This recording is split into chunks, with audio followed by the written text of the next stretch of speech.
माननीय परिवहन मंत्री जी से है और जिसके सापेक्ष परिवहन विभाग के 4 कैडर संचालन, तकनीकी, वित्त और विधिक इससे संदर्भित उनके तीनों जो संवर्ग रहे का, खा, गा में मैंने जो स्वीकृत पद थे, चाहे सीधी भर्ती हो चाहे प्रोन्नति हो, इसके सापेक्ष मैंने डेटा मांगा था कि आपके पास कितने रिक्त पद हैं और जो रिक्त पद हैं उस पर आप नियुक्ति आप करना चाहते हैं, प्लान कर रहे हैं, कैसे करा है उसकी डिटेल दें। मैं सर्वप्रथम तो माननीय मंत्री जी को धन्यवाद दूंगी कि आपके विभाग और आपके अधिकारियों ने भरकस प्रयास किया है कि एक एक मेरे पूछे गए सवाल का बड़ा डिटेल्ड जवाब दें, लेकिन ज़्यादा सावधानी और ज़्यादा डिटेल देने के चक्कर में आपने अपने विभाग की पोल और सरकार की अक्षमता को स्वयं खोल के रख दिया है।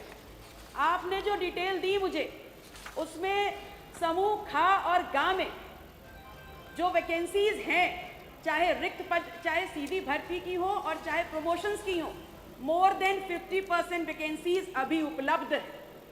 और दूसरा, अगर समूह का की बात करें तो स्वीकृत पद के सापेक्ष जो संचालन सबसे महत्वपूर्ण विभाग होता है, संवर्ग होता है किसी एक विभाग का, उसमें 100% पद खाली।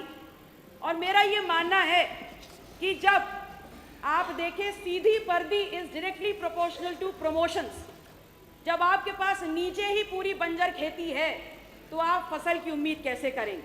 जब आपके पास सीधी भर्ती में ही लोग नहीं हैं, 100% सीटें खाली पड़ी हुई हैं, तो आप कैसे योग्य लोगों को लेकर के प्रमोट करेंगे? और क्योंकि आपके पास संचालन के नाम पर एक भी व्यक्ति उपलब्ध नहीं है, इसीलिए आपका संपूर्ण विभाग चाहे आंकड़ों में हो और चाहे सड़कों पे हो, डग्गा मारी के बोझ के तले चल रहा है।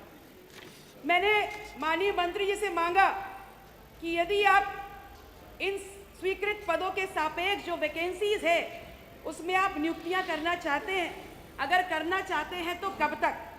तो जवाब आता है कि जी बिल्कुल करना चाहते हैं। आपने इस बात का जवाब दिया कि करना चाहते हैं, लेकिन कब तक को आपने अपनी लेखनी से घुमाने का काम कर दिया। आपने बताया किया जा चुका है, कर रहे हैं। अगर किया जा चुका है तो कब किया जा चुका है इसकी डिटेल टेबल करें, और अगर कर रहे हैं तो कब तक करेंगे इस बात की डिटेल करें। Thank you. पूछ लीजिए बस।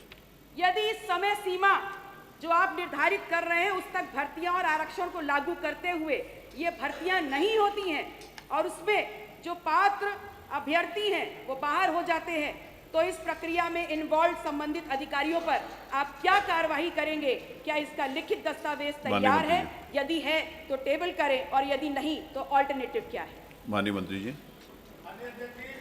पूरे संवर्ग का ख सबका पूरे जो है कितने सीधी भर्ती की है, कितनी पे जो है प्रमोशन का है, आपको बता दिया गया है।